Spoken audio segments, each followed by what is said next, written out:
Alright, so I have my frame complete. It's all flat and ready to go. I use tape for the back of my resin pendants.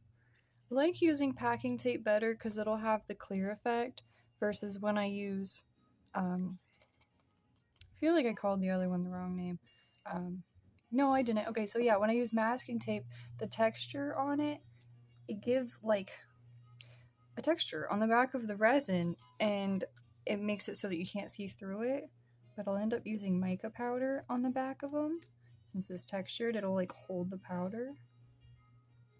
So depending on what tape you use for the back of your pendants depends on if it's clear and see-through or if it's like frosted and textured.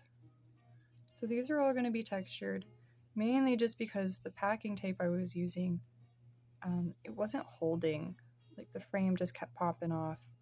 And if I'm struggling right from the beginning to have everything really attached to the tape, then chances are it's just going to be a huge hassle when it comes time to pouring the resin, because the resin's going to just seep out and it's going to be a huge problem. I'm going to grab a lighter. I like using a lighter to roll over it and just flatten everything out. I like folding some of the excess tape just so that the tape doesn't attach to the lighter when I do this. I'm basically just pressing the frame into the tape. Really focusing on that top joint since that's the most like vulnerable point for everything. And then the next step is using silicone and filling in that gap.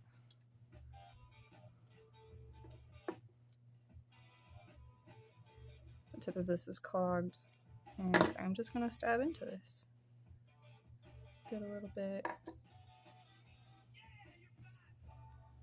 So I'm putting the silicone on the outside of this joint. I'm not trying to fill inside of it because I want resin to get inside that little crevice and just kind of fill it. The silicone is to prevent it from coming outside of that joint. So this one's good. It's literally just like a dollop, just kind of spread into the corner there. So this one should be good. I have 10 more of these that I need to put the silicone in, and I will update y'all after that.